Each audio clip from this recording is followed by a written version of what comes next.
And there we are.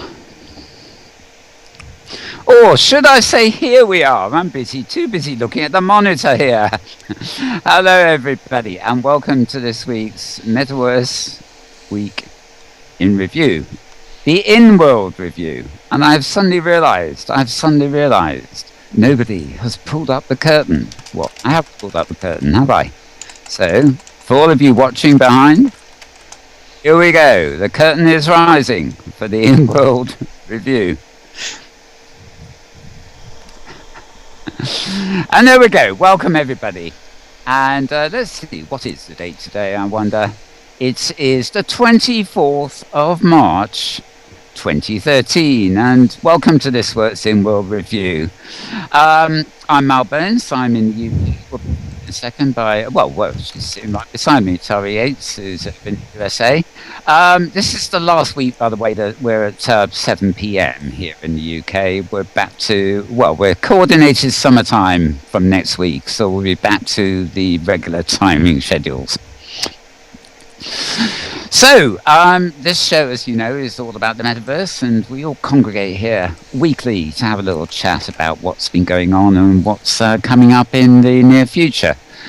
I've had my eyes, as ever, on what's happening in what you might call the open metaverse, and a couple of interesting things this week from Hypergrid Business. The open sim grid called Avination has actually donated multi-attachment code to the public OpenSim software. Now, Avination is a commercial closed wall garden grid, if I recall, but they are part of the Open Simulator project, and they've contributed some code which allows you to have multiple attachment points, rather like in Second Life.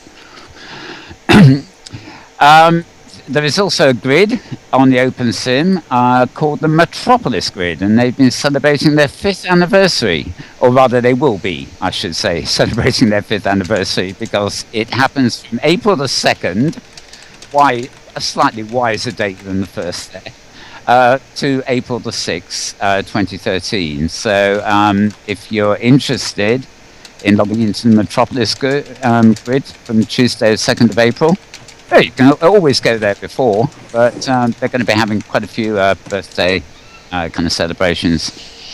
Sorry, I am getting a bit of background noise here, but anyway, let's just see.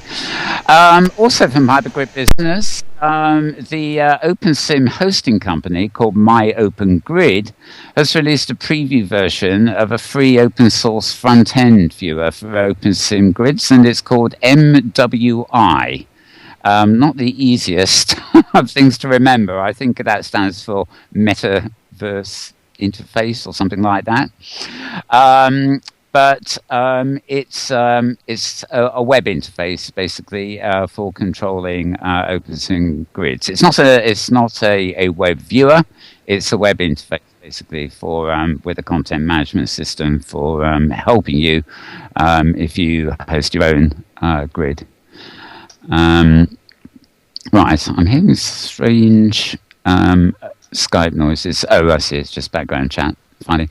And very interestingly this week, I don't know whether any of you follow a website called kurzweilai.net. This is Ray Kurzweil's Accelerating Intelligence blog.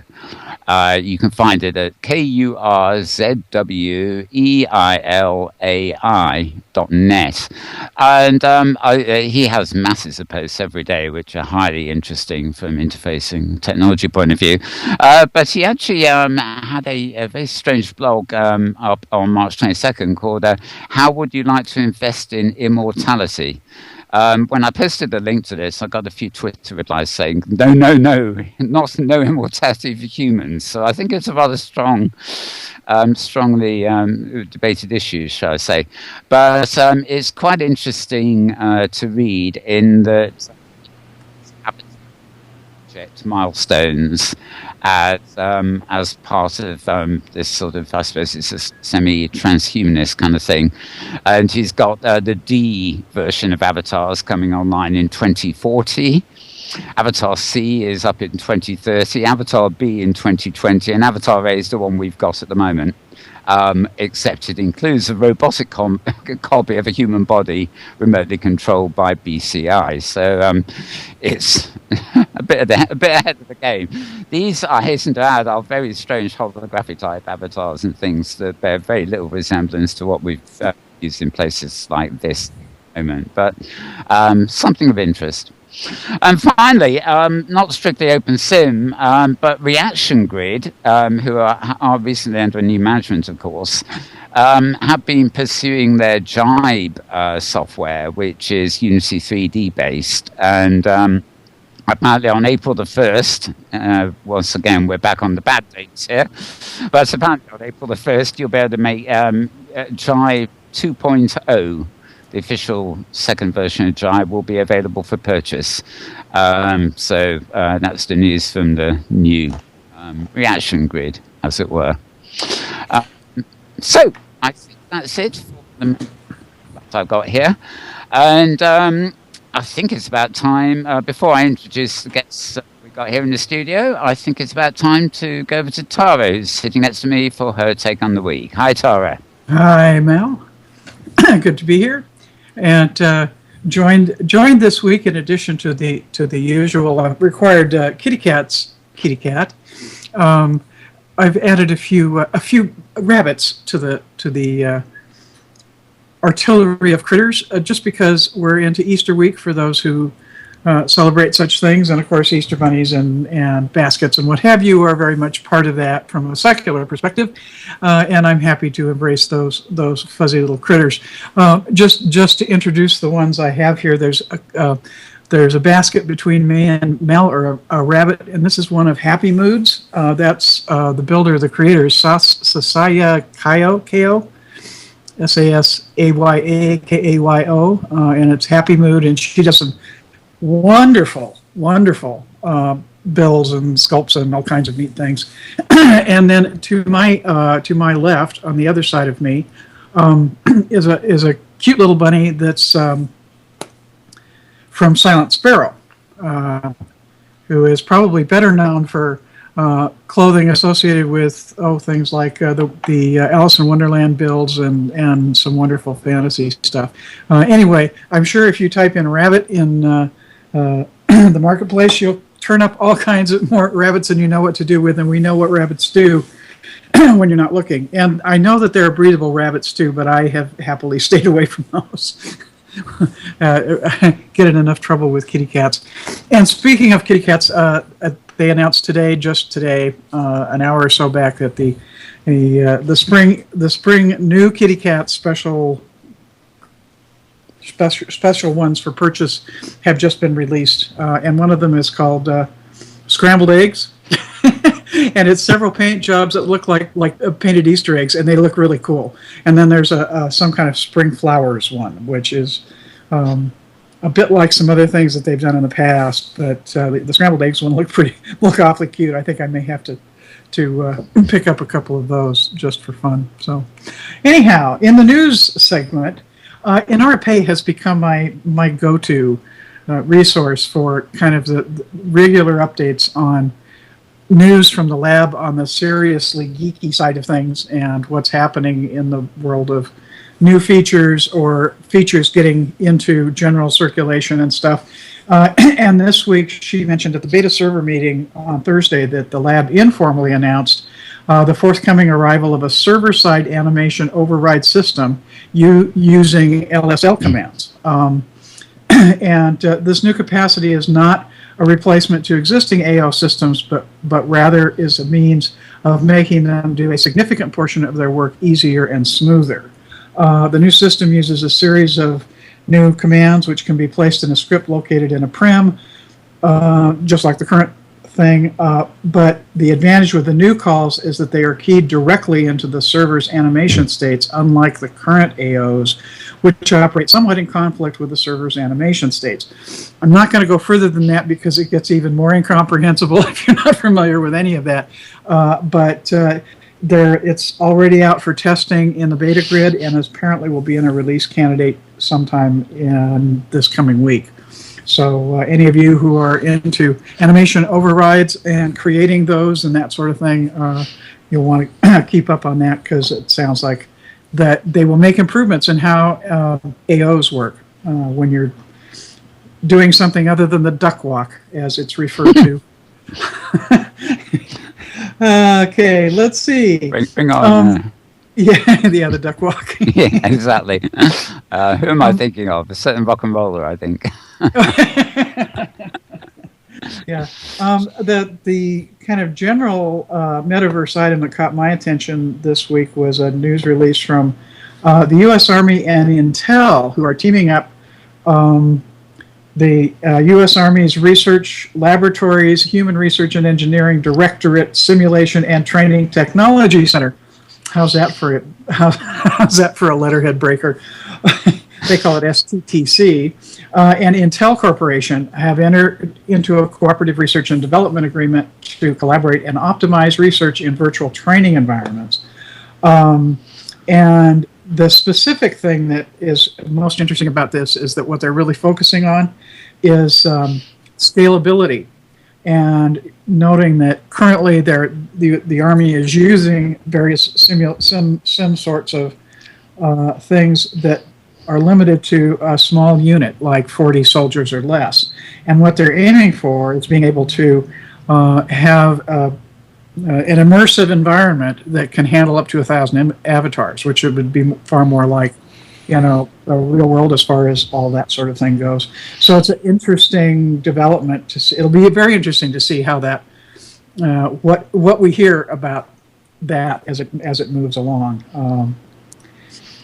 Obviously, the scalability thing and the limitations on how many avatars in Second Life, Sims generally, has been a real showstopper for a lot of things, because you just can't get enough people in a single sim without bringing it to its knees. And even in OpenSim and Second Life, if you take 4 sims and use the corners of them, which increases your capacity, it still creates issues. As anybody who's tried to film in such an environment, you still have to kind of dedicate one of those 4 corners to the actual stage, and camera people if you're filming or any of that sort of thing. Otherwise, your stage folks can't move either, and then the whole thing comes to a grinding halt. So wait and see how much the U.S. Army and Intel are willing to tell us once they get a ways along. And let's see, continues to be buzz and discussion and the usually predictable whining about the Linden Labs adding banner ads to various places in the website, and various people discussing whether this is a good idea or a bad idea and how much revenue that might or might not generate. I guess I find it kind of interesting to look at the differences in some people's calculations and whether it's worth doing, especially when I juxtapose it against a little news tidbit I spotted in the CNET security news, that they have found, at least on some ad networks, that something like 2/3 of the revenue being generated in those networks are going into malicious bot nets, instead of actually generating true hits to the purchasers of those ads, which was a pretty astonishing number. I'm not exactly sure how that all works, but I trust CNET. I trust CNET as a source for information of that sort of thing. So this raises some further interesting issues for how effective advertising on in Linden Lab will be. So interesting item there. Let's see. It seems to me I did have a couple more little items here. One of the machinima that Mal ran in the intro section was one for filmmaker Mark's Cataneo, his Second Life avatar name, which is highly appropriate considering he is doing a feature called 9-9 and is looking for Nikos. Those are human cat avatar types. And And I didn't get my whole clipping here. Anyway, if you are willing, if you have a Nico avatar, they're looking for nine females, 10 females, and 1 male. But you have to be okay with violence and nudity. So keep that in mind if you're interested. And also, you're probably going to want to be comfortable with UK or European hours, and available if you're in the U.S. in U.S. East Coast morning hours is the estimate of when the filming is probably going to be done. It's being done in one of the LEA centers, so it sounds like a kind of an interesting project. I have a Nico alt, but the hours definitely don't work for me. I'm busy at that time, but kind of interesting. And my last little note here, I suspect everybody listening has at some time or another suffered from what's been named an earworm. An earworm is that phenomenon of that stupid song that gets stuck in your head and apart, right? And there have been some researchers working on this little thing. Scientists are now recommending that the way to get a song of endless loop is to take on tricky anagrams, which will force the music out of your memory. Although this may sound like the work for some, scientists said a good novel nail. And I also wonder, putting in some time, doing something in Second Life that's very other virtual world might do the trick as well to get that Lady Gaga from running an endless loop in your head. So there's our bit of advice for today. Adam, so let's go back to you.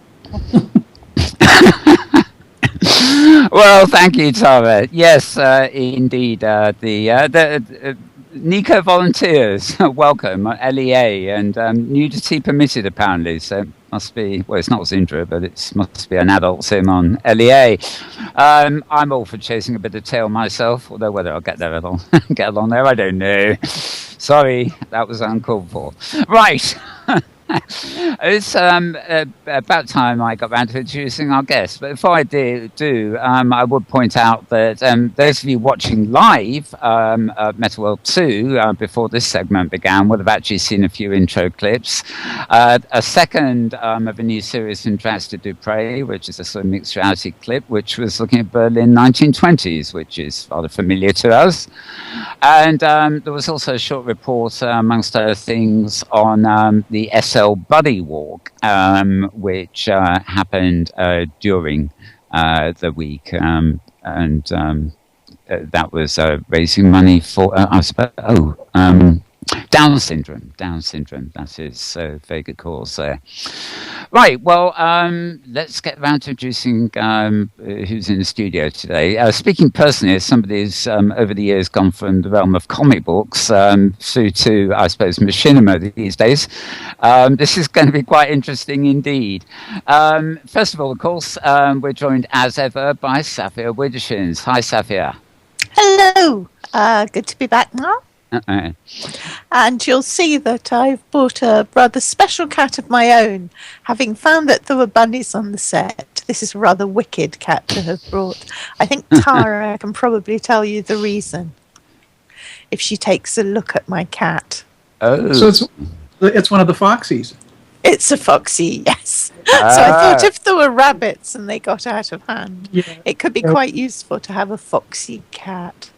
I hope that doesn't change my views on hunting. Never mind. Okay, well, Saffia has also kindly brought along our next guest, who is Darren Green, who, amongst other things, we're going to be talking about comic books and things. Welcome, Darren. Hi, Mel. Yeah, good to be here. Okay, we'll come back to all that exciting stuff in a little while. Over on the other side, my apologies, by the way, for Darren's lips not moving. He doesn't have any. As you can see in that close-up, folks, rather extraordinary avatar there. Moving across the other side, this is our machinima department almost. Firstly, we're joined again by our wonderful camera woman, who's also sitting on the city today, and that's Petlove Petshop. Hi, Petlove. Hi, Mel. Thanks for having me. And I was thinking, while Tara was doing her little intros earlier, that you know, it's kind of appropriate. We're on rabbits today instead of cats. Well, we're on both, aren't we? But you're a rabbit lady, aren't you? Yes, it's our week. It's the week of the bunny. Mm-hmm. Yeah, whenever it seems so many avatars have cats sitting beside them in the life or organic world while they're on air, and they're always off to attend their pussycats, but you're always off to attend to the bunnies. That's I always right. find that really rather amusing. And we're also delighted to be joined by, principally another machinima maker, Rysan Fall of Fall Films, a self-named company, of course. Welcome, Rysan. Hello. Thank you. Good to be here. Thank you for having me.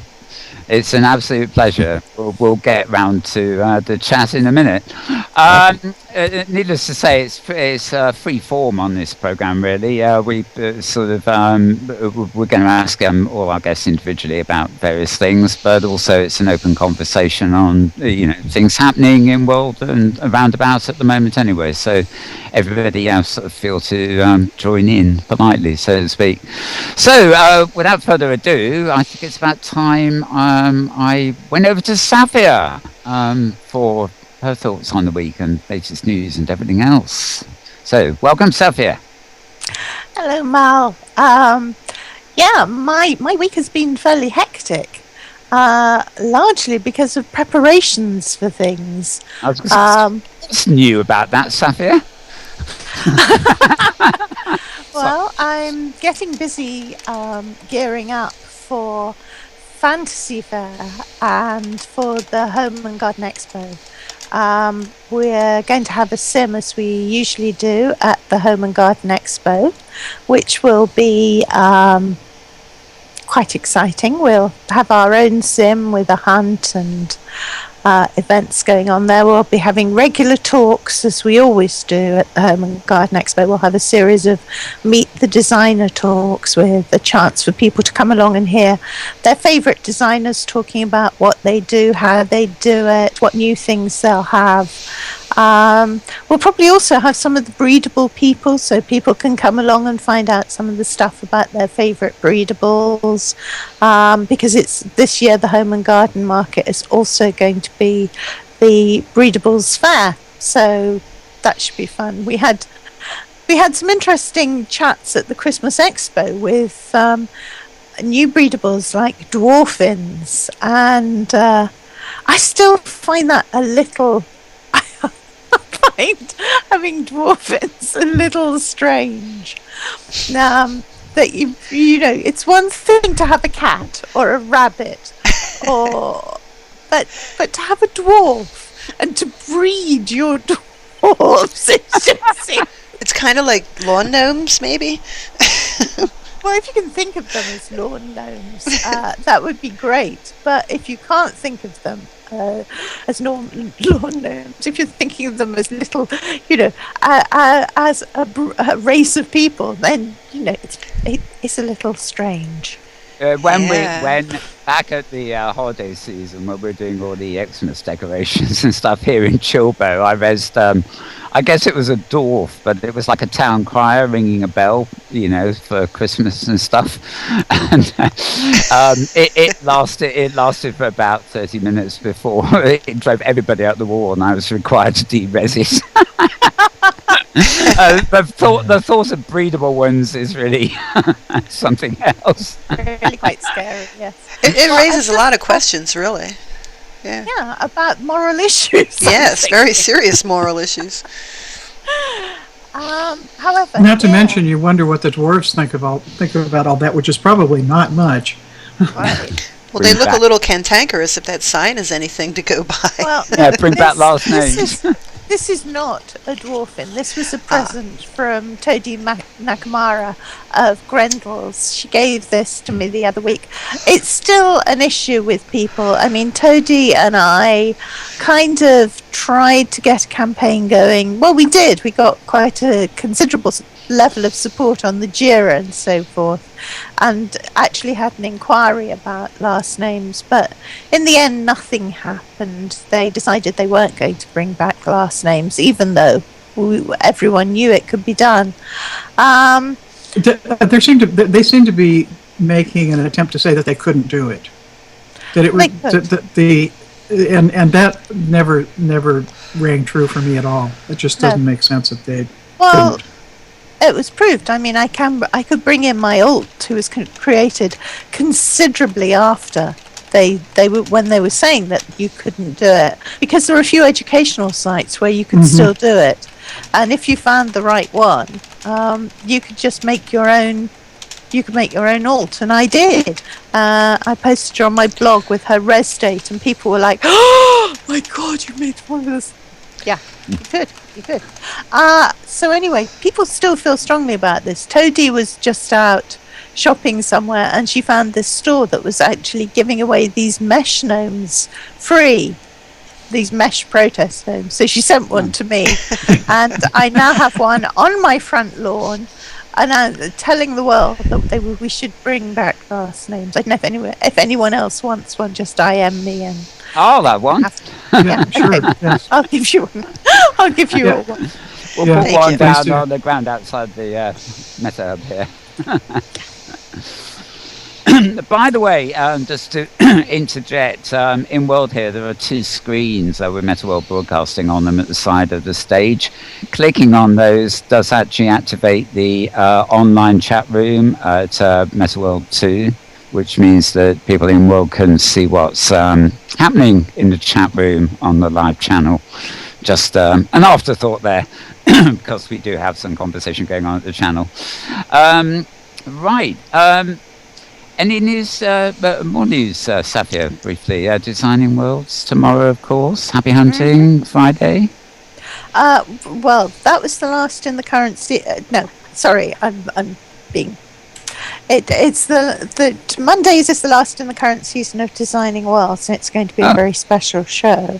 Right. I'll come back to that in a minute. Happy Hunting is just taking a brief hiatus over Easter. So we had a show on Friday, which was a great show. Had lovely guests, and we're now taking a brief break over Easter, and then we'll be coming back on. I think Pet can tell us. Is it we're filming 12th back on the 19th? That's right. Yeah. Not long. So we're back on April. No, not long. There are brief. so many hunts. There is so many hunts. one of the clips, other clips that ran before the Inworld Park came on air was an advert for Mad P's latest, which looks kind of extraordinary. We love Mad P hunts, and I had actually been hoping Kiara Writer, I think. Kiana, right. I would hope we can get her on next week or in the near future, because I'd love to know a bit more about the inside workings of Mad P anyway. They do so much wonderful stuff. But yeah, that's one hunt I'm definitely looking forward to, especially now I've seen the trailer for it. Great stuff. Okay, let's... Yes, so Designing Worlds. Yes, Designing I will tell you. Except I can't. You can't. Because tomorrow's Designing Worlds is a secret. Indeed. This sounds like last week, where I was cautioned about crickets and various things. And now, don't tell me it's going to happen again. I'm afraid. I can't tell you what Designing Worlds is about. All I can say is that it's a very exciting announcement. We have a very exciting announcement that I think I can safely say is going to make a lot of people very happy. And Well, indeed, yeah. I think people should probably be watching for. I think people should watch. I think tomorrow. people should watch it. Yeah. I want to ask questions. If we ask a question, can you say yes or no? I can tell you. I can tell you what Elric said. No, Okay. I can't. I'm not even going to tell you what Elric said. Oh, torture. Okay. We better not go around in circles. Okay. Trying to What I'm going to say is what Elric has posted, and this is what I'm going to tell you. That in this closing episode of the season, episode 194, Designing Worlds team looking back at the past and forward to the future. And we're going to be making a very special announcement about a major forthcoming event in the Second Life calendar. Very good, very good. Well put, well put. Yes, Yeah, you're dying. You're dying to get out of being put on the spot here, aren't you? Well, we do know that Saffia is involved in many events, and so you can just conjecture all you want for the next 24 hours on which of the many events that Saffia is involved with. Am I going to be making a special announcement about? Well, no doubt, all will. Well, we know that all will have been revealed this time next week, and maybe we can actually get. We could take bets. Like I would bet on the birthday. Okay, somebody open the virtual bookies around the corner, and we'll check in. We'll check in at the end of the show to see how the odds are going. That's right. Now, Saffia, you've also, of course, brought along with you Darren Green's Day. Welcome again, Darren. We've got some interesting news on this front, haven't we? I'm an old comics person from way back when, not so much nowadays, but this is all kind of very interesting to me. Maybe you'd like to elaborate.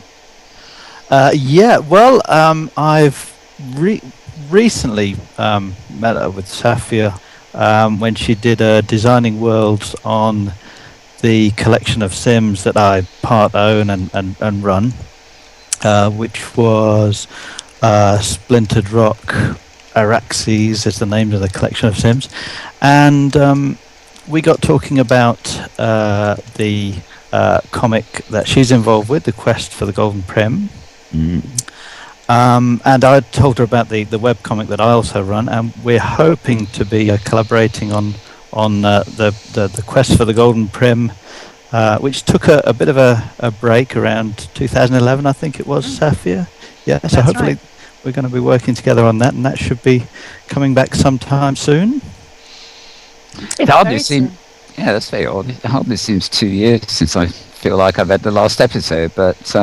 Yes, that was a very nice venture. Now, the format from Saffia broke a bit of news about this on previous weeks. The format, of course, is going to be somewhat different because you're going to be including all sorts of interactivity and audience participation in the storytelling and various things, I gather. Yes, it's going to be a bit different. We're going to, instead of bringing it all out in, a 12-page comic in an episode, what we're going to be doing is bring it out once a week, and it's going to consist of the frames that make up a single page, usually a single page. Sometimes it'll be as little as half a page when you've got lots happening, and we're actually going to slightly retcon. We're going to start because we actually had like a chapter 1 that, if you remember, finished with the questers attempting to escape the exploding volcano in Steelhead, which was a highly dramatic ending. They jettisoned all their furniture. They'd escaped the pirates. And they'd finally made it back to the ship and tried to take off as the volcano of Steelhead was exploding all around them. And that was where we left chapter 1. And then we started chapter 2, and we had a single episode before really the Primgraph magazine, where it had been running, closed down. And we didn't really get going with it again. So what we're going to do is direct people to volume 1, if you like, the episodes that made up volume 1, and then but we will start the reboot with season 2. This is actually easier than kind of reshooting the episode again, but it has left us with one very important question for members of the cast, shall we say, which is that appearances and quality of hair and skins and mesh clothing and all of this have made considerable advances since 2011. So the cast have sort of said plaintively, do they have to still look like in 2011? Well, we've worked out a way around it, and I think readers will actually enjoy what we're going to do. I reckon you can put all the clothes into a virtual laundry, and they all come out looking wrong, and you can blame it on Linda Nabs. I mean, traditional comics kind of vary. Quite often you'll get a different artist will take over a strip in a traditional comic, and things will look all a little bit different. So I guess, it shouldn't be that bad to suddenly have a slight different appearance for the characters, as long as they're recognisable.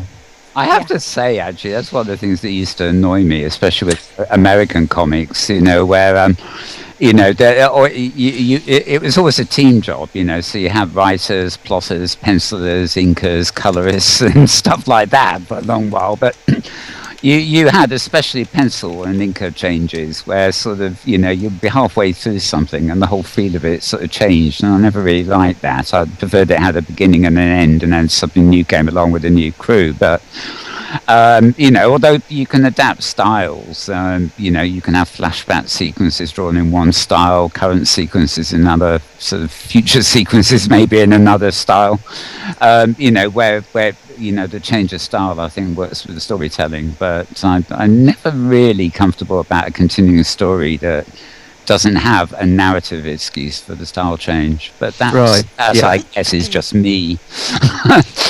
I mean, as what Eisner said, he coined the expression sequential art, and it is actually, I suppose a bit like machinima, really. You follow the sequence, and if things really disrupt the sequence of the storytelling, it's I don't know. It's just me, maybe. Yeah, well, you're right. Anything that kind of draws you away from the narrative and the characters, then that's a bad thing, I guess. Yeah. Well, I think we've got a narrative excuse while they'll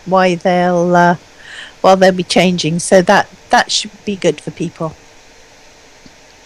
So, Darren, are you involved in machinima at all as well, or are you strictly a sort of panelist, shall we say? Actually, when my dream was always to make machinima, and I came to making webcomics using Second Life because the whole kind of machinima process just looked like too much like hard work. The editing, the sound, I don't know how people manage it. I've got total respect for anybody who produces like 3 seconds of machinima. So yeah, I'm a failed machinimarist. I must admit, I'm always a bit jealous here because I've been intrigued because I did have background in traditional comics many decades ago, and I'm one of these people that goes to an event and forgets to take even snapshots, and then I go in World later and think, I'll take some snapshots today, and I can't find anything to take, So the idea of putting regular characters together, putting them in poses in different locations, and then inventing a story around them sort of has always quite appealed to me. But it does occur to me that that's just as much work in many ways. You've got to load up the poses, you've got to find people to play the characters, you've got to put them in their costumes, you've got to set them up in the right location, pose them, and it's a static shot as well. So whereas movement is forgivable in machinima because that's what it's about, with a static shot, it's like taking a still photograph. You've really got to set it up right so that panel effectively is going to be a good photo, a good panel or piece of art, however you look at it. So I think, it's just as much hard work in a way, although I think you probably have the advantage in not needing such a big team, as it were, as you might need with a, fully fledged machinima. Let me switch over now to the end. I keep calling this the sofa, but it's actually a row of chairs. But to the other side of the stage, where we've got Rysan Fall joining us. Welcome again, Rysan. Oh, thank you so much. Good to be here. Right, a slight hesitancy picking up the mic there. Are you a fan of comic books at all, Rysan, by any chance? Oh, I'm a great fan of comic books. In particular, Batman from back in the day. Yeah. I've always been a Batman fan, so I've been real ecstatic about the movies that's been coming up. But yeah, comic books was a big part of my childhood. Completely, I love it, and I love the adult themed comics that they have coming on nowadays. Kind of like they're kind of reminiscent of Heavy Metal. I'm not entirely sure if anybody's seen that movie from back in the day. It was an animated feature. It's actually, a partner and I did some of the backgrounds for that. Really? Yes, also called Angus Mackay, and we So Beautiful, So Dangerous was his graphic novel, and they adapted it for the film. They made a hash of it completely. They had the characters doing all sorts of things that the comic book ones didn't. But I think it was Neil Adams Studio who did the actual animation, or might have been. But anyway, we actually did all the backgrounds because the backgrounds were basically the same as have been in the graphic novel, even though the foreground animation was done separately. I was fond of that, although I don't think anything really beat the strips that they actually modelled the movie on. And of course, that was actually an American edition of Metalodon, which I'd been working with much earlier before it went to America, and they were basically translating stuff that had been done for Europe. So yeah, it was a fascinating period.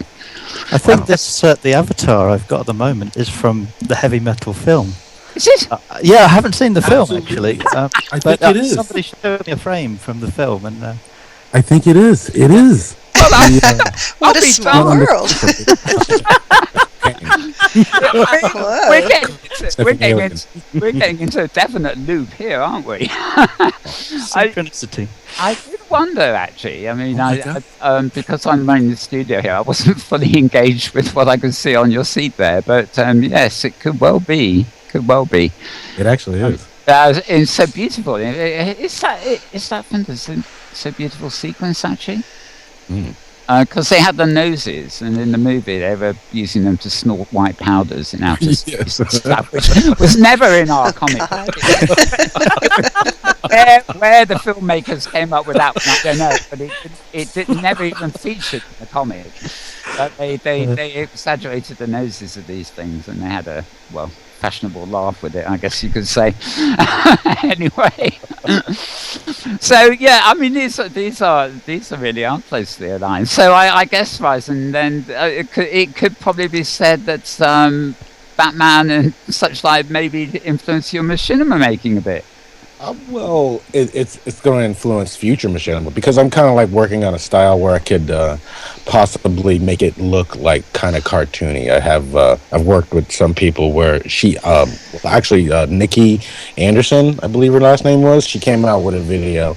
It was adult themed, but it was called Sketched, and it made the characters and the environment. It looked like a comic style. So I've been kind of working on my own version of that. So I'm trying to possibly come out with a cartoon one day, so if I can get this animation or this not the animation or this look to already existing machinima down well enough, then I believe it would be a viable form of animation for people in the future. I believe an easier way to create cartoons instead of having to draw them cell by cell or however they do them nowadays. I'm not entirely sure, but it's definitely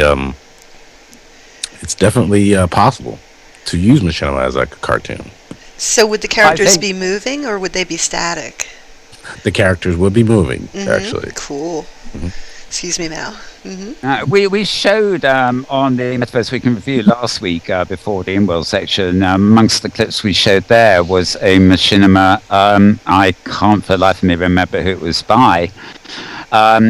It wasn't the greatest of machinima, but the reason I liked it was that it included very sort of pop art type comic strip panels as intros to each scene. So it came on, and then there was Meanwhile in the Conservatory, and then it moved into an actual machinima. And then after that scene was over, you got a sort of comic panel coming up, moving you into the next sequence. A bit like the old silent movies where a screen would come up and say, meanwhile over at so-and-so. But they'd use the mixture of comic book panels as framing devices between the individual scenes. And I thought that was just fun. You know, it was only a little thing, but it was just something different in the way they, you know, formatted the machinima, basically. And, you know, I thought it was rather great. But lots of, you know, I think, you know, virtual worlds and indeed just the machinima type software is going to change all this anyway. I remember you put me in a reflective mood for the comic here, but I remember in the UK I was on the committee of something called the Society of Strip Illustrators. It no longer exists. It was a sort of comics version of the Cartoonist Club kind of thing, and I got a lot of flack. This would have been about 1980, 79, 80, so you're talking really early days, and there were these old fogies. They're probably not around anymore, so I can say it, but wandering around who were so, you know, so against the very notion that computers could ever be used for drawing. You know, and you know they were vehemently against it. You know, they thought it was some sort of evil sort of force that might be taking over the world. They're unbelievable. And you know, looking back at it now, you just think, oh, you know, just ingrained attitudes against progress. And even now, I look at the comic book market, as it were, very casually, so I may have missed something.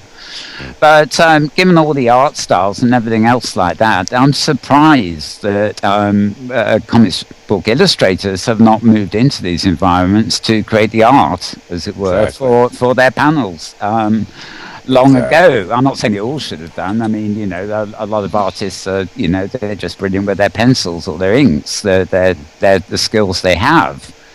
You know, but as an alternative way of doing things, it just makes so much sense. You can set up any scene, you just take a photograph instead of having to paint it. You still have as much work to do, setting it all up, but, you know, it's a way of expanding that whole medium. So it's going to happen. It's going to happen, yeah. I wouldn't be surprised if somebody in the near future comes out with a comic that was created using Second Life characters or another virtual world, perhaps. It's just it's right there. It's so easy, and I don't see why people haven't jumped on. I've seen a couple cartoons like on Flickr, or you know, people who have taken that comic cell style with the frames and everything like that and used it in their pictures, and it came out really, really good. And I'm surprised somebody haven't come out with like a full feature comic book of some sort. Well, it's what we've been trying to do with Quest for the Golden Prim. And it's really, I guess, what Darren is doing with Splintered Rock too, that we're actually trying to create stories, comic book stories, using it. Wonderful. I think my inspiration was Girl Genius, which, you know, we're certainly not imitating the story or that is just such a great comic, but that kind of thing was inspiring, and seeing how we can use this brilliant settings we've got here in Second Life. It was, well, I think this has happened for quite a lot of things, especially Disney-esque things, but I think there was a film, I think it was a manga type film yonks ago, I think it was called Battleship Yamato or something. And they very cleverly took what was early CGI, I guess, not machinima, but they very cleverly, although they released that as a film, they brought out a graphic novel which literally took stills from the film and put word balloons on and converted it into a graphic novel you could read. So that, you know, the the resources from the two mediums can also be, you know, released separately. You can release a film. And plausibly, if it's high enough resolution, you can take stills from a machinima and render that as a comic version as well. I saw one of those, the movie Independence Day put out a comic just that way. They took stills from the movie. And it was effective. It was good. there was an absolutely hilarious one that was done using the Lord of the Rings, which took stills from the Lord of the Rings, but actually the storyline of the comic was that this bunch of people were role playing, and they were all these different characters who were basically tabletop role players, but they were playing a Lord of the Rings game, and they used stills from the Lord of the Rings to tell the story. It was very cleverly done. It was very, very funny. It was a regular webcomic, and I can't remember what it was called, but I loved it. Oh, I'd love to see that. That sounds a great idea. Let me quietly Google in the background here. I actually, there's actually, I forget what it's called too, but there's a publication on the iPad now. It's an app. I think it's free. It's a bit like a comics journal kind of thing, but devoted solely to web comics. And I've been finding some of the stuff in there rather interesting, because it's a new generation who are going straight to the web, a bit like a lot of musicians these days can break by going independently to the web. Bypassing the record companies, and there seems to be a growing trend for comic book creators to do that. And it's a damn sight cheaper, I imagine, than the old fanzines we used to have to print, which in printing terms cost quite a large amount. When you had to print out these break-in sort of titles. Anyway, let's move on to staying with you, Rysan, for a bit. Let's talk about what you're doing on the actual machinima front, regardless of the inspiration. We do get a few of your clips that we show on the main channel here, not on the Week in Review show, where we great. We pick the best clips from YouTube from the week, kind of thing, or Vimeo or wherever, and sort of show them, like when this Inworld show's over, the channel switches to an hour or two of machinima play. So, fantastic! I didn't know that. We know your work. We know your work. But I'm quite curious actually, because you identify yourself now under the Full Films brand. So is that a wide-ranging concern, or is it really just you filming? A concern of enterprise, if that's the word. Are you doing? Is it an operational sort of commercial entity, or is it just your brand? Well, actually, yeah, this is just my brand. It's just something that I called myself when I started doing this. I came to Second Life to, practice angles and filming techniques and editing techniques, so I could apply that to real life stuff. And I just came up with Fall Films as a name to name my YouTube page where I uploaded the videos to when I did create them. But it turned out to be a lot more than what I intended. I never intended to be popular or have anybody actually like my stuff.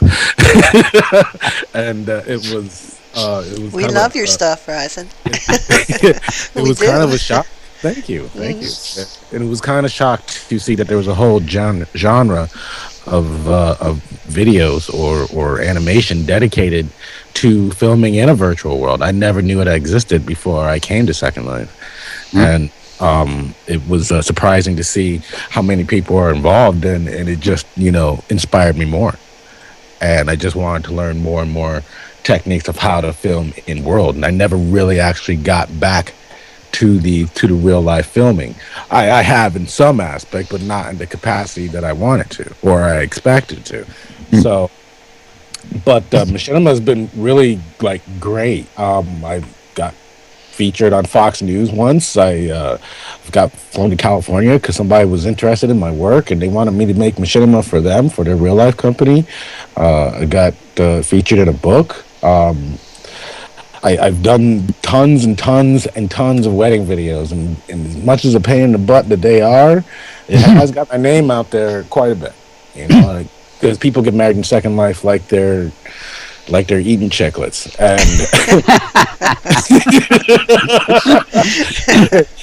and unfortunately, love is big business, and that's up.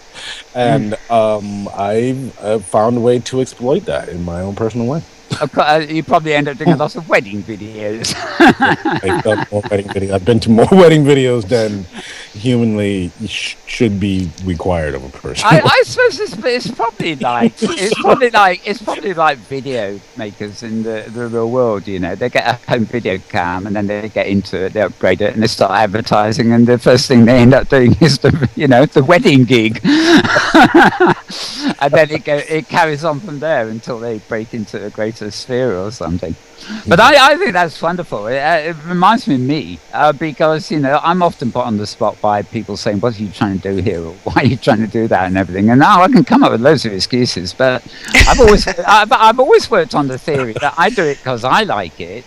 Right. And I share it. And if people like what I'm sharing, then that's enough. I don't do it for the audience. I do it for myself, and I rely on the fact that that resonates with people when I share it.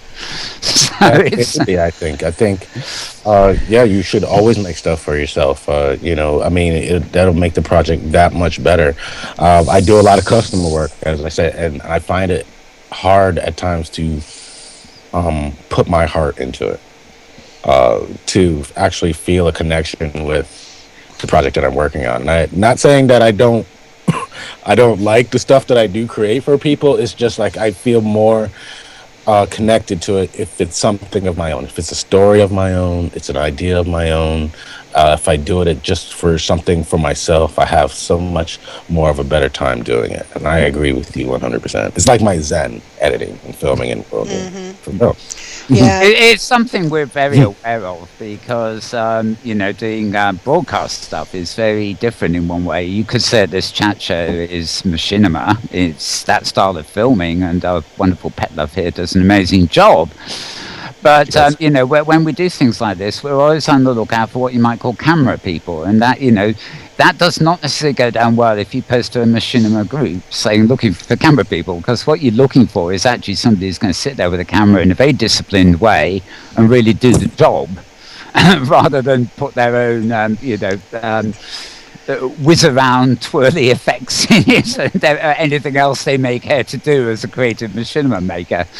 So, sometimes it is a bit embarrassing to say, look, I need you to rein yourself in here. I need you to follow the rules, Yeah. And coming over to Petlove, you do such wonderful work, Petlove, but I know for a fact that you are endlessly doing, like here today and everything. You're in many ways lumbered with a lot of that job work, aren't you? I know you do some machinima, but creative. Yeah, I do all sorts of jobs, and you're right. Each setting requires a different set of skills, and it's a different type of discipline. And discipline is not a word I use often. So it's been interesting to me. I've learned a lot. I've really learned a lot working on different types of projects, and I've totally agree with what you and Rysan were just saying about the difference between working for somebody and fulfilling their requirements and going ahead and creating something of your own for yourself, more so. Right. But still, no matter what you do or why you're doing it, it's going to have your stamp on it, You will shine through, I think.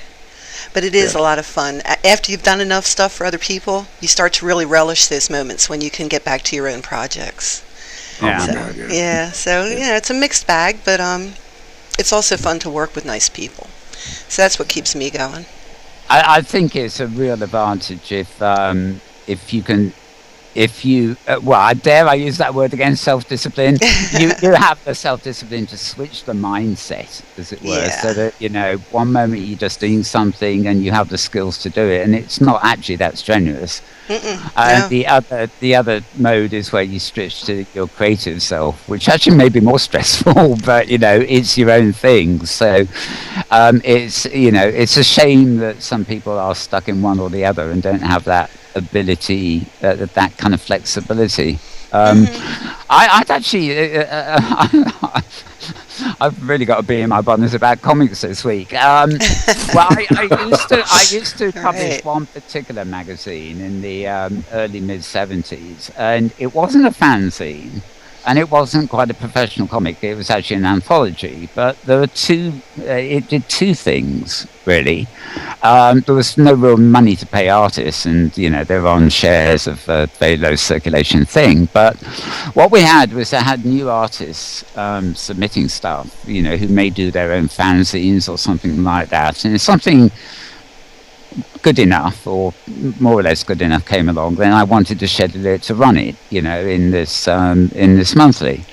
But at the same time, the other contributors to the monthly were professional artists who, in those days, in the UK especially, were tied to big companies like IPC magazines, where it was one Maxwell's company, so it's ancient history now. But the contract sacrificing all your rights and everything else like that was written on the back of the check when you got paid. So you couldn't put your check. You couldn't put your check into the bank to get money without signing the contract that was written on the back of the check. And who is this? Who do I avoid here? Even American Marvel and DC worked on the same principle for years. Before I wonder, they must have gotten taken to court eventually for that. That just sounds like total sleaze. Well, so illegal. Not really, because it came under copyright law. It became under a very odd work for hire thing. These would be freelancers, but they would be employed for hire, and therefore the rights went to the person hiring them. And just to prove the point, the contract was signed as they got paid. In the UK, I don't know I forget how Marvel and DC worked it, but it was a very similar thing. But then you had, coming out of the underground comic scene, you had what they called ground level comics for a while, and these were just the beginning of a new wave independent publishers who were more generous in terms of we just want the first rights, we don't want the movie rights and the eternal exploitation rights at the same time. And just going back to the magazine I was doing, I mean, the other group were the professionals who were caught in this trap, and I was giving them the space to do what they wanted. So, I knew a lot of these guys, and they'd say, oh, we'll send you this, 5 or 7 page strip, and it was totally their own work, and the fans loved it because they were big names, but they were big names doing what they wanted, not what they were, assigned to do week by week for 2000 ADs or something or other. So it was, it was the best of both worlds, really, though it never really made much headway at the time, although similar things came along later. But yes, there was this, this is something we're seeing on the web now, increasingly, is, you can create, and you can create in your own right, and then you can hope to find an audience for what you're doing, and, you can put it out there and try and get the audience. You can put it out for free or little or no money, or you can start for free and then later charge. There's all sorts of income-based ways of getting into that, but the key factor is you can do what you want, and you can put it out there and then see where that takes you. There's much less of this big corporation coming along trying to buy up all the rights and take it away from you. And as Tara said, it sounds illegal, but the guy who invented Superman, and to a certain extent Bob Kane, who invented Batman, they don't receive any money these days for what they created. It's all owned by huge merchandising networks who palm it out to Warner Comics or Disney movies. And there was a recent event, I forget what it was because I'm not that involved anymore, but there was some big row in the comics fraternity about, I don't think it was Bob Pitt, I think it was Jerry Schuster or his estate, the ones behind Superman. And many years ago, about 20 or 30 years ago, they came to a slight out-of-court agreement where they agreed to pay a sort of little residual pension to the guy who created Superman. And it's largely an artist called Neil Adams who took that to court and won the rights for them. But apparently they reneged on it again because they're still, the people who are marketing the new movies of Superman. Because there's so much money involved. Yeah, they don't want any of these tiny little contracts or arrangements getting in the way of what they want. They want full exploitation rights to do what the hell they want with it, including destroying the integrity of the character. So and that's so wrong. That's just so wrong. You would think the court system would not encourage that. You know how much a corporate jet costs these days, you know. It's got to be paid for. Exactly. Those rats. Can't they meet in a virtual world because of this? They're wasting chemicals. Well, how does this relate to Linden Labs in their terms of service and the things that we create? Does it relate at all? Yes, does Linden own some of what we do here? Well, I've had personal contact with intellectual property lawyers, and it wasn't very pleasant. Oh dear. So the role play area that I still have one sim of it, but it's slowly declining. It was set up as a place for people to role play Dune, the Frank Herbert sci-fi novel. Dune. Yeah, and 2009, there were plans to remake the film. And so they sent the corporate lawyers out everywhere they could on the internet, and they found Second Life. Of course, they've got to earn their fees. Wow. So we got takedown notices through Linden Lab that we couldn't really operate. We had to rename this, rename that. Yeah, so it does affect Second Life as well. Mm-hmm. And it is that was tragic. But I'm not a big fan of any of these big media companies. I wish we had lots of small independent ones keeping the big ones in their place and lowering the power of the big ones. But I do have to say, I think it is CBS. In fact, I'm pretty sure it's CBS, though I won't go 100% on it. Did actually publicly announce that they would not take any action at all against Star Trek role-playing in Second Life or on any other grid. Nice. They actually approve of it. They think that fan base is all important, and it extends their franchise rather than limits their franchise. That's wise. I think we need more of that kind of thinking in the modern age, rather than sort of it's all ours, nobody can do anything with it, even though you're doing it better and blah blah blah. It's the headspace thing, and too many of these big corporations are locked in a 30-year-old headspace where it's kind of grab. And sort of absorb everything regardless of maintaining its quality or integrity or whatever. But we do face these issues in virtual worlds anyway. But I can create something that is totally uniquely my own using Prims in Second Life, and I can't export it easily from Second Life even though it's all my own. In other words, Linden Labs are giving me all the toys to build and construct things, but they're saying that when it's finished, it belongs to them. It stays on their grid. Your only choice is to go to OpenSim, build there, export it, and then import it to Second Life as something that's wholly your own and imported without Second Life's own tools. Because anything you use Second Life's tools for, it belongs to Linden Labs, in effect. They say it's your copyright. In other words, they acknowledge you in the object properties as a creator, but they don't give you the rights of the creator. And they simply, you're an acknowledged creator within the platform. And this would be like my buying a copy of Photoshop to do work with and being told that I can't use anything I paint in Photoshop because it's the copyright of Adobe who make the software that I did it with. There are so many areas where things are not really quite right for the creator and copyright holders especially in closed grids like Second Life.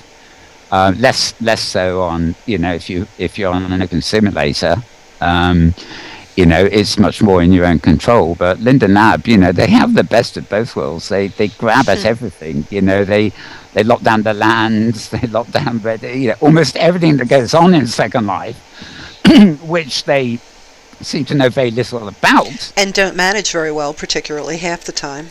Exactly. I mean, it's a lot. I'd like to hear their side of the story, but it seems that some things could be better managed. Can I refer you to my previous point about corporate jets?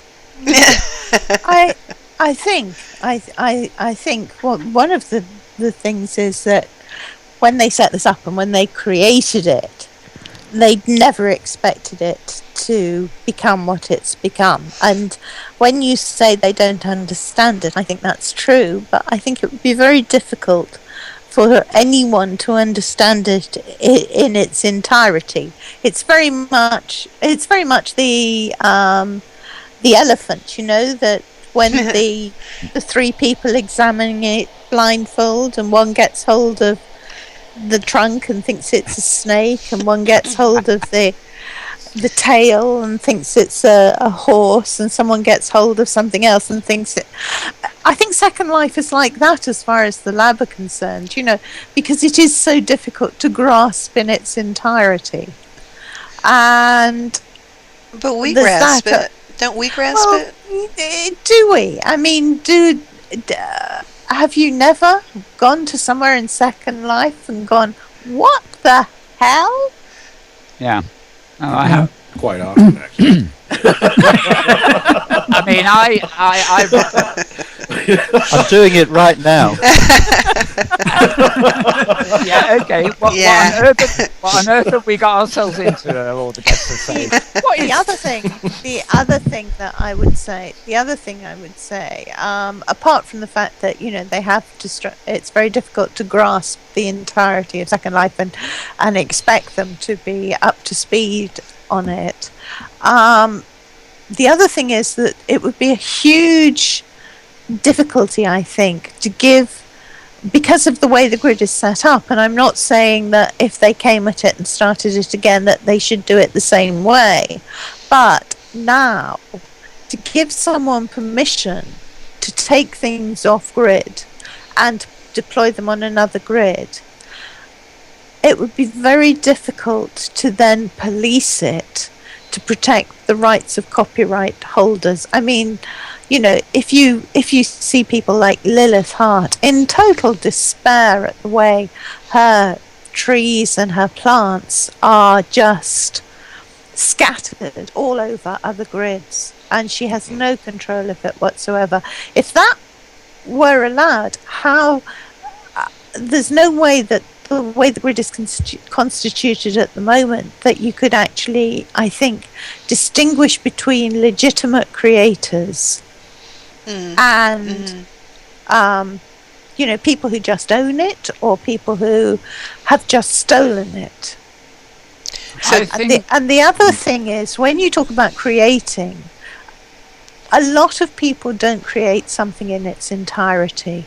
Yeah. That they may create the object, but then they will have used textures that they've bought that they haven't created themselves. They'll use scripts that they've bought that they haven't created themselves. Or they may use sculpt maps or mesh, full perm mesh stuff that they haven't created themselves. And really, you may say, this is my object that I created and I want to take it off-world, I want to take it to another grid.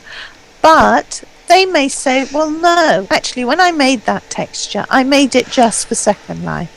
Mm-hmm. I totally agree. I possibly disagree that, if it was built from scratch or even the state it's in now, that can't be resolved. I mean, if I built something that was built by me in entirety, in other words, I shaped it, I imported the textures or whatever and wanted to export it, then there is enough identification of the components and the final thing there for it to be certified as my own and being exportable.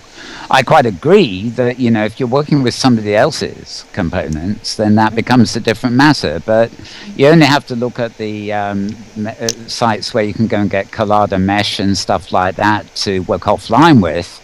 And the terms by which you get it are usually very clear. It might be open source, it might be available free under certain conditions, non-commercial use, etc. It might be for personal use only, or it might be approved for redeployment or incorporation into other works. The specifications are sort of fairly clear. And, for the benefit of people, the real creators, who can actually take an empty space in Second Life and without depending on anybody else create a masterpiece and then be prevented from backing it up anywhere. That's the people that I feel for, because they have no choice but to actually work in OpenSim and then import it when it's ready, which is a solution. But, of course, Mel, just to play devil's advocate for a moment, while 5, 6, 7 years ago, your only option was prims. With the advent of mesh and flex and sculpties, there's a whole lot of the creation for those. In fact, exclusively for those that takes place offline anyway. Your texture creation takes place offline. So when you're talking about exporting the stuff you've created in World, the only thing you can't export are the prims and and prim construction. So if you've you've linked 60 prims, okay, well, you can't take any of that. But I guess my sense is, from having done stuff in OpenSim with Reaction Grid, there was lots of stuff. It was easier to reproduce it using my original textures and just resing prims than it was to in the time when you could export using second inventory. The second inventory part of it to export and import your prim construction just plain didn't work. I tried. Yeah. So I mean, it's kind of like, as a creator, as a Second Life creator, the real work these days, it takes place offline anyway, and you're importing mesh or you're importing textures. You've already got it on your hard drive. I totally agree. That is certainly the way to go. It's the easiest solution to these things. But you get bringing this back to something like machinima again, opening this up for Rysan and Petlove even. There are games on the web which use virtual environments, though they are strictly games, that prevent you filming their interface, filming the game, as it were, because they say the whole thing is their copyright and you can't film it. Now, we don't have that in Second Life, but let's say I roll into somebody's sim in Second Life and it's all very beautiful or whatever, and I fire up my quick cam to get a couple of minutes of footage of that sim. I wonder I've never come across, I've never heard of this happening, but what is to say that somebody who built that sim and crafted it or whatever can't complain to that you've actually filmed their copyright? And then, of course, I could lie. I could say, oh, well, no, that wasn't in Second Life. That was in OpenSim. That's somewhere, because you look at it on camera and it looks virtually the same. So where is the onus of proof? If Linden Labs complain, I'll say, oh, don't worry, that was on OpenSim.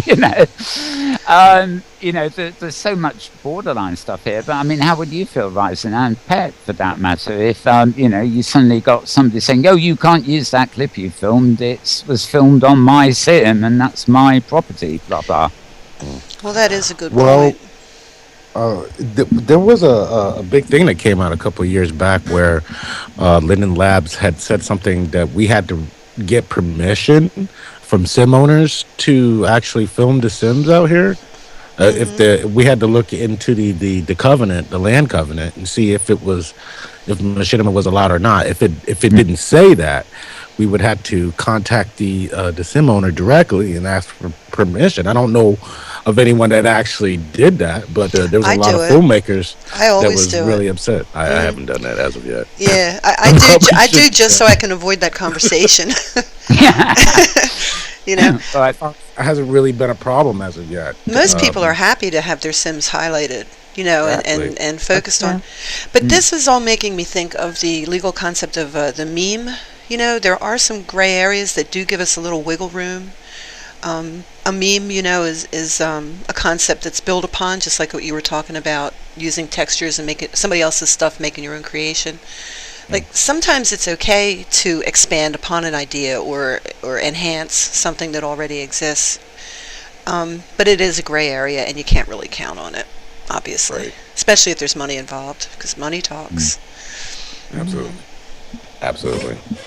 I've had people, sim owners themselves, they want specific videos of the sim themselves. So I don't really see any sim owners really, causing that much of a ruckus, saying, "Hey, you film my sim." Right. Oh my God, take that out of your. Unless maybe it was like me. Toyota, or some company that had a sim here. Like they'd be more likely to say you can't use my branding in your film. Like that, yeah. But I think I tend to view it much more in terms of land and, if you go to an island that is almost certainly private, then obviously you have to abide by any specific rules laid down for that island. But if you're on the mainland or walking around in public places, as they would be construed in real life, I don't think you rules like that can apply. You have to be able to film what you see in front of you as you're walking around in a public place. Oh, I have a story for that, Mel. Oh. You have to be careful. Do tell. I have a friend who got a new video camera who was waiting for somebody else in the post office. The guy was sitting in his car playing with his new camera, and some citizen called the police and said he's filming the bank across the street. I think he's going to rob it. And they detained him. It was crazy. Oh, wow. Yeah. So actually, you do have to be kind of careful sometimes. Yeah. Some people don't like it. There's been an awful lot of cases in the UK. There were a lot of cases around the time of the Olympics. Not the Olympics itself, but while it was in preparation. There were kind of security guards making citizens arrest on people who were taking pictures of the construction, and you weren't meant to, and they were saying, because there was a danger of a terrorist attack, so they didn't want people taking pictures of the construction, and there were people arrested for taking photos. And it's that culture of fear that we live in these days that prompts that response. And it's a shame. Exactly. Some of it's just modern times. I mean, actually, the thing I remember most about the Olympics was not the security side of it, but the merchandising lockdown. I mean, I think McDonald's or somebody had the rights for the Olympics, and any burger chain that wasn't a McDonald's had to cover its signs for about 5 square miles around the arena. Sakes. Because there was a danger that something other than McDonald's, a competing product, would show up on the footage.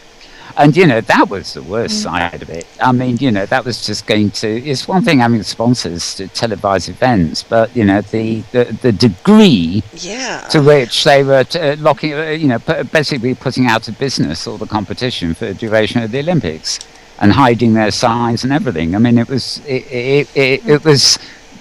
went to a degree of absurdity that I found it hard to believe, but, it was quite real. My goodness. Still, the event was good. Oh yes, Whether yes. it actually happened. Well, I don't think I watched any of it except the opening, the Paralympics and the other Olympic opening and closing, and those were smashing events, I got to admit. But even so, the tight rein on merchandise was just, it's just gone a few inches too far, in my opinion. But for sure, still, I don't know. I remember the night the Olympics started, we were filming Black and Mirror. Do you remember, Pat? Because when there were downtimes, Mav and I kept sloping off to watch a bit of the... They were insufferable. They were so excited. We were. It was very exciting. And Ash was watching too on the NBC delayed. And we were saying things like, there's a really good bit coming up. There's a really good bit coming up. Can we film? Meantime, there's a really good bit. I'm like, would you turn around, please? Had to be there. It was funny. I bet. I think I actually literally kept myself fully logged out while that was going on. Smart. We couldn't. But one of the few events I saw in more or less its entirety, I think, was that opening anyway. Oh, it was awesome. It was great. Yeah, you as I recall, Mal, you didn't have much, if any, interest in any of the stuff going on between the opening and the closing. Well, I was fishing around and discovered there was a streaming thing that you could plug into from the U.S. That for a pretty reasonable price you could get direct streams of things coming from the UK, and so you could get stuff when it was actually happening instead of 12 hours later, whatever the delay was, and minus the exorbitant ad clutter on the U.S. broadcasts. Yeah. And it was actually and if you didn't happen to have cable already, there was a lot of stuff you simply could not get in the States. It was just the U.S. coverage of the last Olympics really bit the big one. I was going to say, you can say it, Tara. Go ahead. They really did lose it, and they didn't cover the Paralympics really at all, did they? And the Paralympics were brilliant. Yeah, if anything, they were the ones to watch more, to be honest. But yeah. Oh well. I don't know. They're getting everywhere. Okay, well, actually, have you got any thoughts on that, Darren? I presume in terms of even taking a comic strip picture, you need to bear in mind the location you're shooting in. Or is that something feel you've had to take notice of? Yeah, but I actually shoot it all on my own sim, and I give myself permission to do that. No, make sure. The obvious solution, you know. But going back to the point about objects being locked in Second Life, that is a worry for me, because if the comic did take off, then I'm totally locked to the success of Second Life. I can't get away from it. If Second Life collapsed, which it would never do, of course, then that's it. That's my whole comic down the drain, because all the art assets and everything are locked inside Second Life. No way to export them out.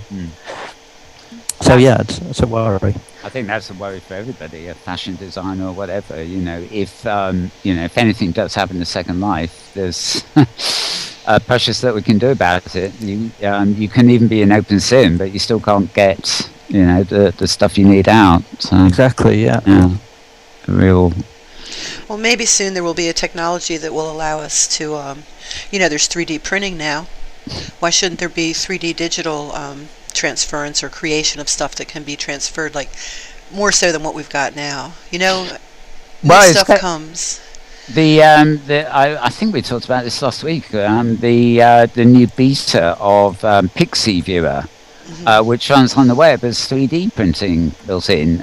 You can actually select an object, like you would normally select an object in Second Life, for example, and you mark it off in a bounding box, and then you can send the contents of what's inside the bounding box to a 3D printer.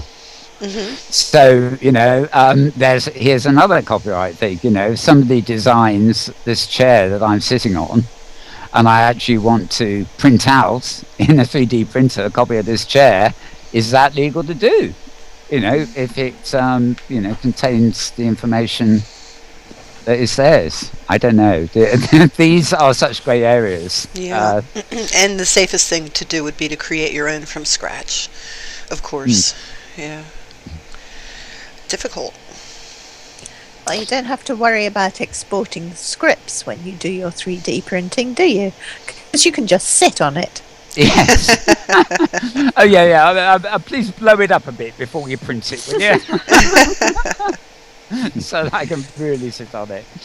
Yeah, actually, I suppose it vaguely relates to our technology. There was a very interesting post I found in the week. I forget whether it's something I would have tweeted or not, but a startup company are kind of manufacturing these things that look like soft drink machine dispensers.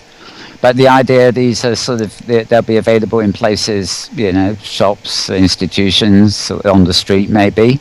And they're actually 3D printers that can handle big things for you. So you can take your file along and, plug it in your USB stick or something and get your chair or table or whatever it is printed out while these sort of giant size 3D printing consoles. A bit like for a while you used to take your photos on a USB stick and get photo prints made by Kodak or whatever. It sounds to be the idea is a similar venture for 3D items. Take your digital file along and get it manufactured for you on the spot. So I can actually see something like that becoming really big for a while. because people aren't going to be having giant printers in their houses, are they? The desktop maybe, but nothing that would print out your next dining room table for you, kind of thing. It's all called progress, folks. Anyway, talking of progress, I think we should progress into the downward slide of this program. Well, I don't know that's quite the right word, but I've been looking at a couple of things I bookmarked from my SL feed, so to speak, coming up. This week, the latest blog I've got today, Storyfest 2013 starts today. I think it's a sim called Bran, BRAWN. It's the Branwen Arts Centre Theatre. And I gather this is going to be going on for the whole week. And, of course, being comic strip makers and machinima makers and generally speaking, interested in storytelling, I think. So that sounds like something worth looking up. Does any of you know any more about that here? Or? No, I've not heard of it. Past your radar. Okay, well, there's let me just see. If you want more on this, you can go to a blog which is Storyfests, that's plural, 2011. Well, that's the name of the blogspot.co.uk. So Storyfests, plural, 2011, all one word, .blogspot.co.uk. And when you get there, it will actually say 2013. And it's got a live agenda there, basically, for you to peruse. A reminder, of course, that we also have storytelling at 2 p.m. Second Life time every Friday on Metaverse Island. Bedtime stories, which encompasses just about everything you can imagine. If you want to pop along to that and tell a story on voice or just listen in, it's up to you. Saffia, you I think can tell me more about this. I don't know who posted it, but on your blog earlier we had this piece about explore the 4 elements of Spirit Light Galleries and the Spirit Light Dance Company. I don't know, was that your post or was it? Yes, it actually came to me as a press release with photographs, and it looked really rather good. Yep. Because it's had dance events. We've actually missed those, but hopefully they'll have more as well. What they're trying to do is combine art, dance, music, and poetry, so that as well as the art displays, which are by some new artists and some very well established artists, a complete mixture, as well as that they actually have dance events going on too. I'm not sure if they just had the 3, 1 for the opening and 2 this weekend, and then they're going to stop, or whether they'll have more. But it's certainly the galleries that they've built themselves are absolutely beautiful, well worth taking a look at. Okay, well, if people want more about that, they can check out primperfectblog.wordpress.com, and some lovely photos there. I've also got some rather nifty photos. I think this is a fashion feed of SL, but it's particularly about this weekend's Bernal Equinox. Yes. Yeah, this is an event, a sort of preliminary event taking place on the Burn 2, a sort of second live equivalent of the Burning Man Festival.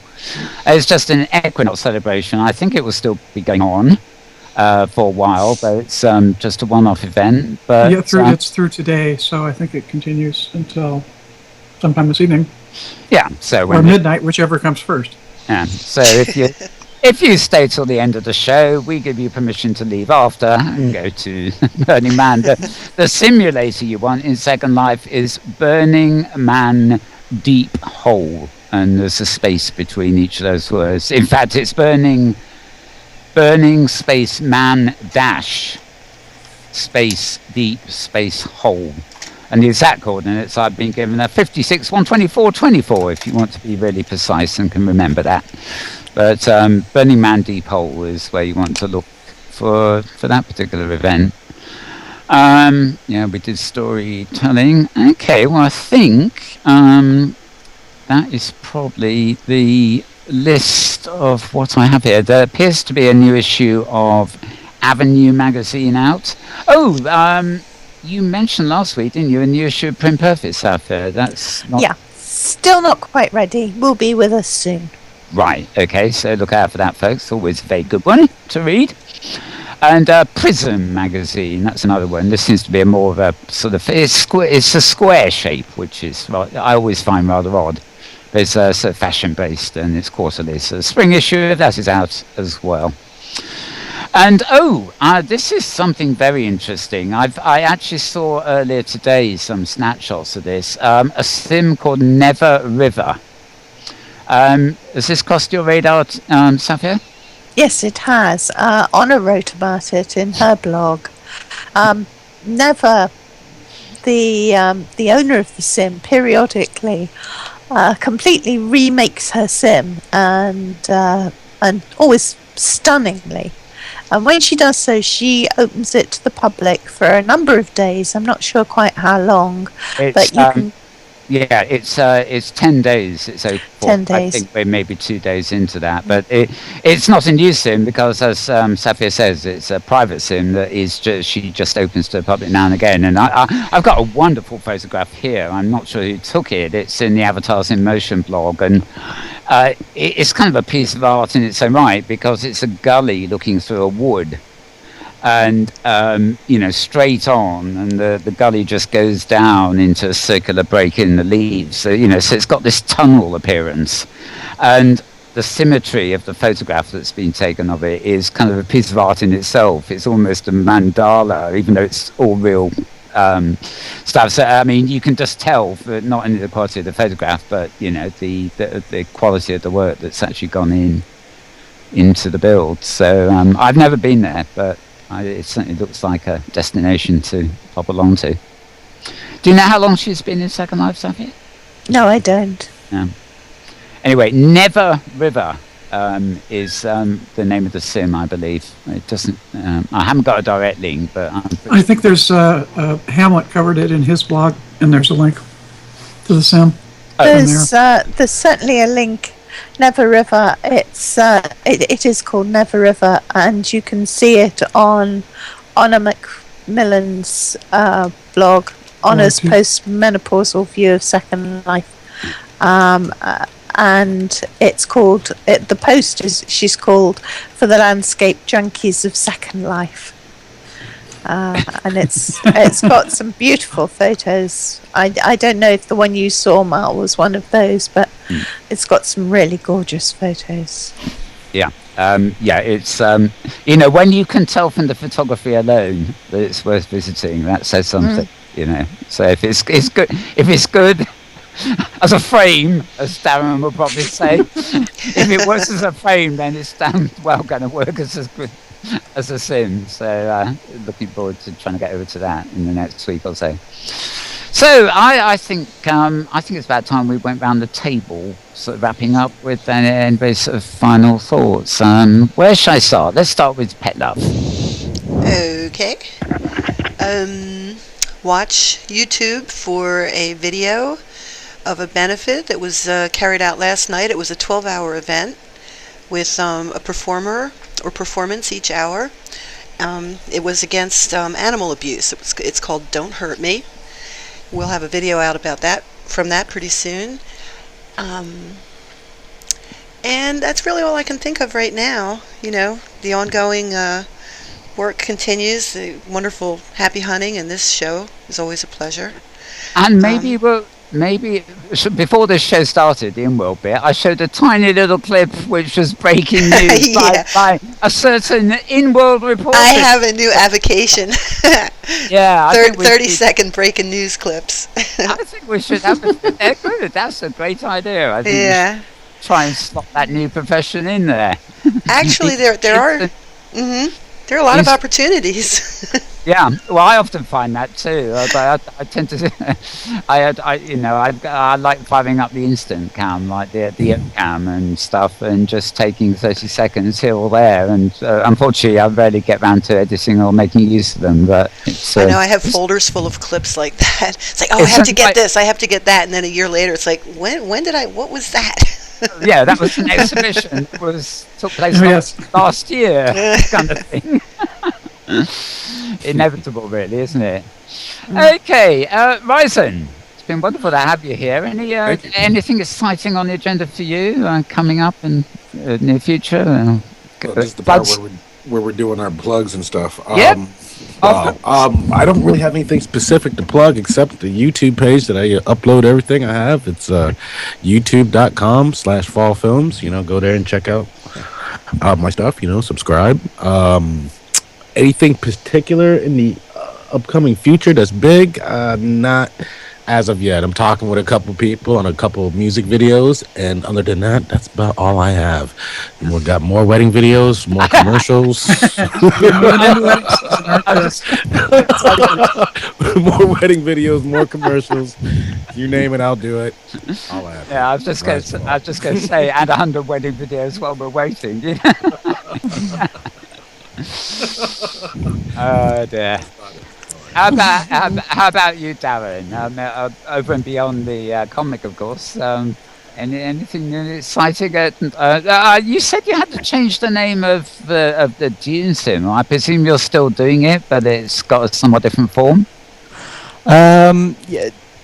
We had to change the name of the role-play group, which had Dune in the word, but they actually missed out on the fact that Splintered Rock, it was named after a location that's in the book, and they totally missed that, so we didn't have to change the name of the sim.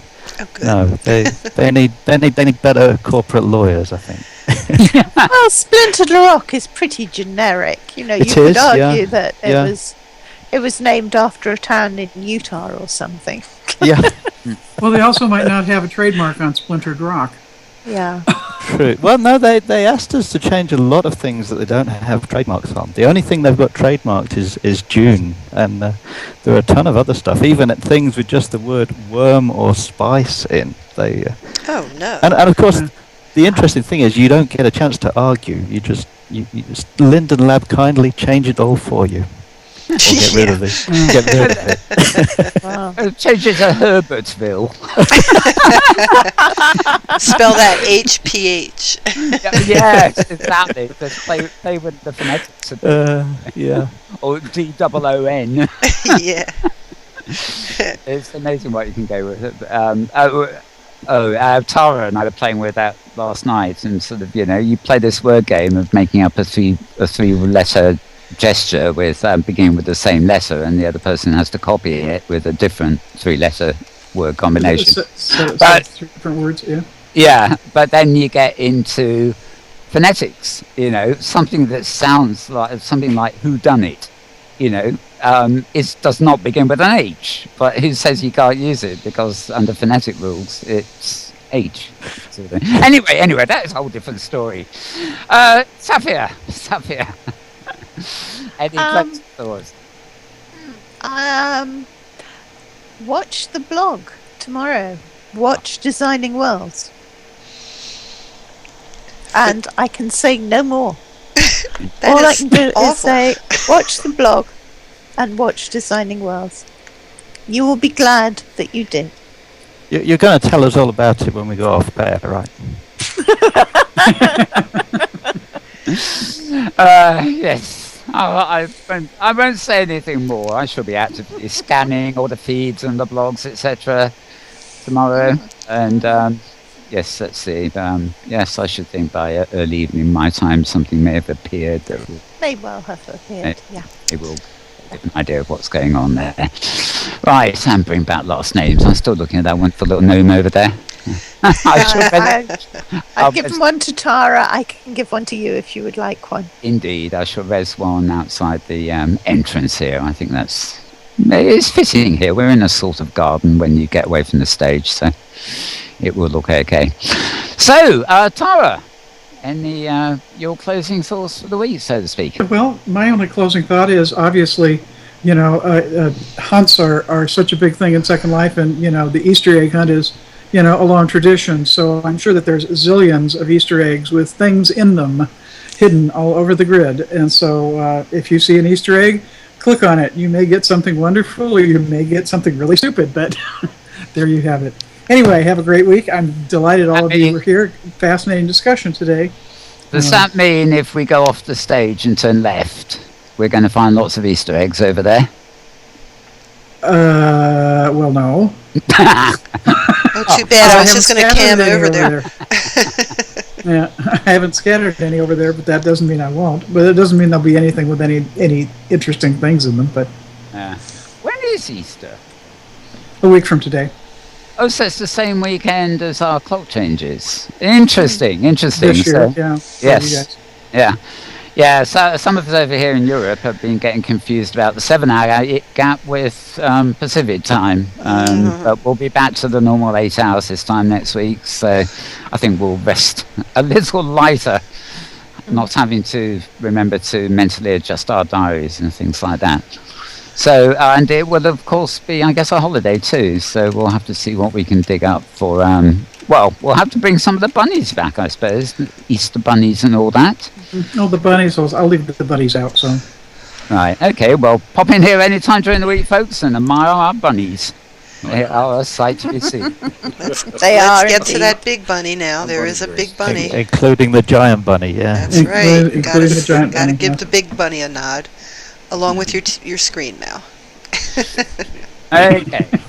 All right. Well, for the benefit of those of you watching live, and this will mean nothing if you're watching in replay, but nevertheless, we'll be going back to the Metaverse Week in Review channel over live stream, and we've got various machinima coming up for you. We in particular, we got the third entry in the UWA's Reflections contest. It's just called Reflections of Childhood. I've got rather playful. Oh, actually, it says unable to download video. Maybe it didn't take it. You may or may not see a clip of Whitney Houston, Avatar style, singing something. I'm not sure. I'm not actually sure it's imported, which is a shame because the reason I included it is it's actually one of the most lifelike avatars I've ever seen. It really actually looks like Whitney Houston. But if it's not there, you'll have to wait till another week. We got a little clip filmed at the LEA 13 about Rust, one of the installations there. We got 2 clips from Mysterious Wave, another nice looking sim. We have got a wonderful clip, which I'm actually going to play pretty much first, because I'm just shuffling it up the playlist now. It was almost my opening clip on the show today. For those of you who remember a band called Canned Heat many years ago, they had this wonderful song called On the Road Again, and it resonates with me. It's not an exceptional machinima, but it's nice. It's a great song, so I've got to show it. It is a great song. Yeah. Serendipity Dancers we have. I look at an installation called Poltergeist, an advert for Club 54. I wonder where that where did that come from? I think I did that last week, didn't I, Mal? So we'll give them a free ad. Guys at Club 54, well, you can tell them we gave them a free ad and blackmail them into paying you more money. And I've got a very curious machinima, which is sort of funny and, I can't really explain it. Again, it's not a sort of what you call top-of-the-mill machinima, exactly. And it's 7 minutes long, but it's called the Superlative Vacuum Cleaner. You'll have to watch it to understand what I mean. There's a Mac demolition at LEA 7. There's a new clip from JC Coronet called Shotgun Senorita. Yeah, I love its work. Advert for Avenue Fashion Week, which, I didn't mention that. Avenue are having a fashion week this week. And if there's time, you've got a 60-minute performance of Cypress Rosewood in Second Life. He's not with the Shanghai Sisters for this one. He's got another installation, but he does tell you all about it in the performance anyway. So with that, I'm going to get ready to switch back to the main channel. He says, playing with his playlist here, so he's ready when it comes. I'd like to thank all my guests. Wonderful, my co-host Tara Yeats, as normal. Thank you, Tara. You're welcome. Thank you as ever to Saffia Widdershins. You're very welcome.